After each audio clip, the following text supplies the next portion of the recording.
एक आदमी हमसे बोले, गुरुजी हमारा कुत्ता बड़ा ईमानदार है, बड़ा वफादार, जहाँ जाता हूँ संग जाता है। हमने कहा तुम्हारा कुत्ता पिछले जन्म में तुम्हारे दादाजी थे। अस्सलाम वालेकुम वरहमतुल्लाह। उम्मीद है आप सब खैर खैरियत से होंगे। फर्स्ट क्लिप तो आपने देख ही ली होगी जिसमें पंडित कह रहा है कि हिंदू धर्म के जो मरते हैं, मरने के बाद वो कुत्ता बिल्ली सूअर सांप की शक्ल अख्तियार करके आते हैं। मुसलमानों का ये अकीदा है कि दुनिया में आप जितने गंदे काम करोगे आपको वहाँ पे उतनी सज़ा मिलेगी, जितने अच्छे काम करोगे उसका फल आपको अगले जहान में मिलेगा। उसी तरह अपोजिट में हिंदुओं का ये कहना है कि मरने के बाद, कुछ हिंदू तो यही कहते हैं कि भाई मरने के बाद हमारा कोई हिसाब नहीं होता। क्यों? क्योंकि हम लोग यहाँ पर ही बॉडी इनकी जला देते हैं और अस्थियाँ, इनकी जो हड्डियाँ होती है वो बहा देते हैं गंगा में। इन लोगों का कहना ये है। और कुछ हिंदू ये कहते हैं कि मरने के बाद वापस आते हैं, जैसे कि पंडित ने कहा है, कुत्ता बिल्ली सांप ये वो मतलब ETC उसकी शक्ल अख्तियार करके आते हैं। सो फर्स्ट ऑफ ऑल चलते हैं उस वीडियो पे। और अगर आप हमारे चैनल पे न्यू तो हमारे चैनल को सब्सक्राइब करें, don't forget to press the bell icon, ताकि आप हमारी न्यू अपडेट से बाखबर ना रह पाएँ। तुम्हारे दादाजी ही जन्म में कुत्ता बन के आए हैं।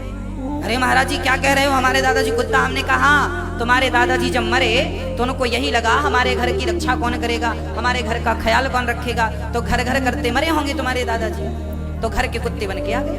ताक रहे कि कुरान शरीफ के अंदर मौत आती है, मुर्दे को वापस से जिंदगी में। और देखते हैं डॉक्टर नायक साहब इसके बारे में क्या कहते हैं। अगर आप पढ़ेंगे पुनर की मानी क्या, पुनर संस्कृत में मतलब नेक्स्ट, अगेन, वापस से और एक, पुनर के मानी नेक्स्ट।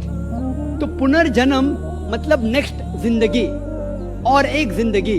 अगर आप कुरान शरीफ पढ़ेंगे, कई आयतें हैं कि अल्लाह सुब्हाना व तआला ने आपको जिंदगी दी, पहले आप थे नहीं, फिर जिंदगी दी, इस धरती पे आए, फिर आपको मौत देंगे, फिर आखिरत में उठाया जाएगा।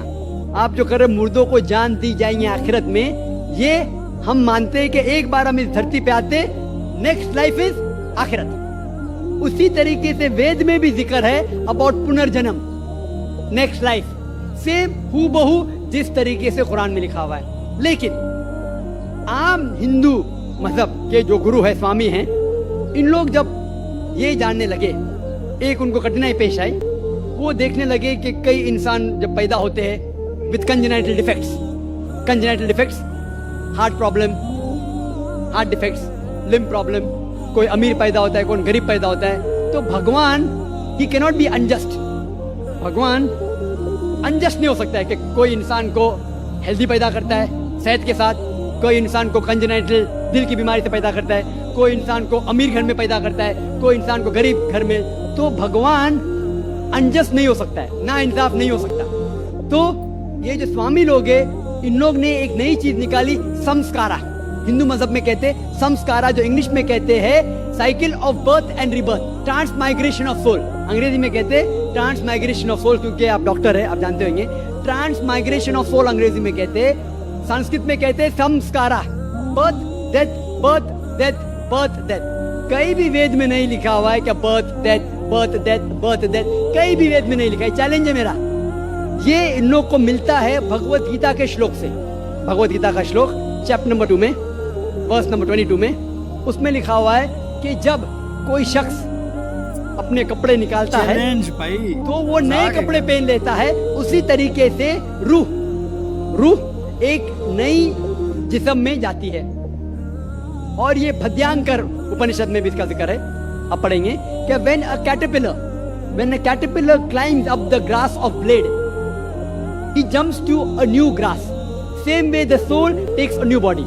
जिस तरीके से कैटरपिलर घास के ऊपर चढ़ता है और दूसरे घास पे जाता है, उसी तरीके से रूह एक नई बॉडी के अंदर जाता है। तो इस श्लोक के बुनियाद पर इन लोग ने एक फिलॉसफी पैदा की, संस्कारा, कि इंसान जो कर्म के बेस के ऊपर, कर्म और धर्म मतलब नई शक्ल अख्तियार, कर्म मतलब अच्छे कर्म करोगे धर्म के हिसाब से, तो अगले जन्म में आप अच्छे पैदा होंगे।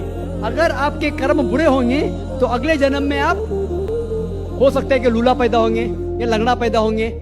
और यो कहते हैं कि आप इंसान 7 बार बनेंगे। ये कौन कहता है?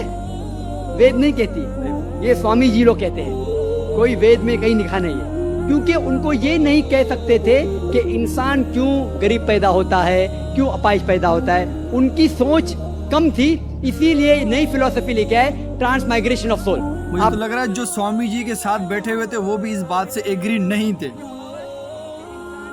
इस दुनिया में जन्म लेता है, कभी नहीं। क्या फिजियोलॉजी में पढ़ा, क्या एनाटॉमी में पढ़ा? अगर ये साइंटिफिक फैक्ट होता था तो हम मेडिकल कॉलेज में पढ़ते थे कि इंसान नए जन्म लेता है, हम कभी भी नहीं पढ़े। इससे ये साबित होता है कि साइंस इसको तस्लीम ही नहीं करती।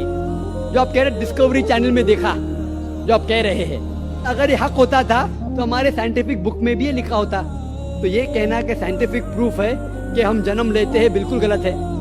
इस्लाम जो इसका जवाब देता है वो है कि इस्लाम तस्लीम करता है कि अल्लाह सुब्हाना व तआला कुछ लोग को अपाहिज पैदा करता है, कुछ लोग को अच्छी सेहत देता है, कुछ को गरीब, कुछ को अमीर। इसकी वजह है कि अल्लाह ताला फरमाते हैं सूरह मुल्क में, सूरा नंबर 67 आयत नंबर 2 में, अल्लज़ी खलक़ल मौत वल हयाता, अल्लाह सुब्हाना व तआला ने मौत और जिंदगी बनाई ताकि आप लोग को जांच सके, आप लोग का इम्तिहान ले सके, आप लोगों में से कुछ लोग अच्छे हैं।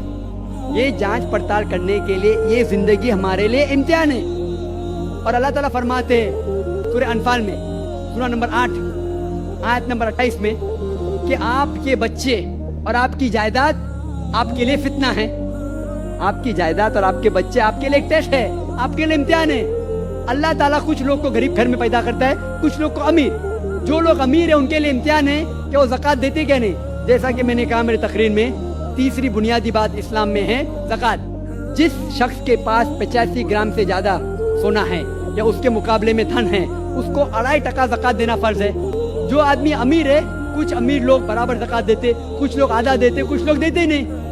तो अमीर इंसान को शायद 100% मार्क्स मिले या 50% मार्क्स मिले या 0% मिले। वो गरीब इंसान को ज़कात में तो 100 ज़कात क्या है? अभी 1000 रुपए के पीछे आप 25 रुपए दे सकते हैं। 1000 का ज़कात बनता है 25 रुपए। तो उसको उस इम्तिहान में, गुर्बत के इम्तिहान में 100% मार्क्स मिले। आप समझ रहे?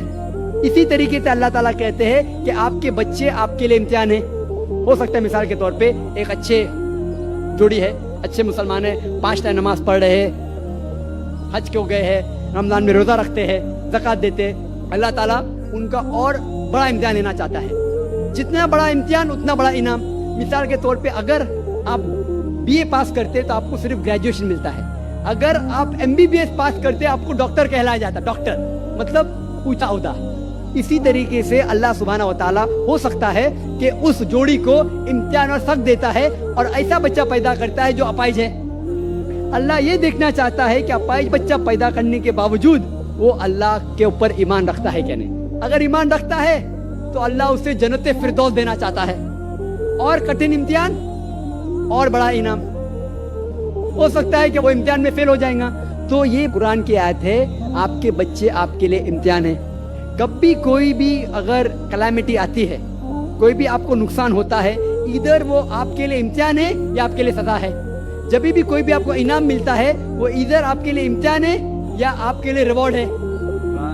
तो इसी तरीके से क्योंकि हिंदू मजहब के जो स्वामी हैं वो इसको नहीं समझ सके, इसीलिए एक नई फिलॉसफी संस्कारा लेके आए जो बिल्कुल वेद में नहीं लिखी है। वेद बात करता है पुनर्जन्म। पुनर्जन्म मतलब नेक्स्ट लाइफ, जिसका जिक्र कुरान में भी है, आखिरत की जिंदगी।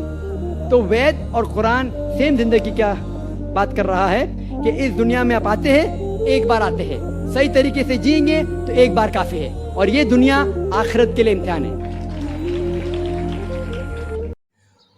सो ये थे हमारे हॉनेस्ट पर्सन डॉक्टर जाकिर नायब तालिब इल्म। माशाल्लाह ज़बरदस्त अल्फाज, जितनी अल्फाजों की तारीफ़ की जाए उतनी कम है।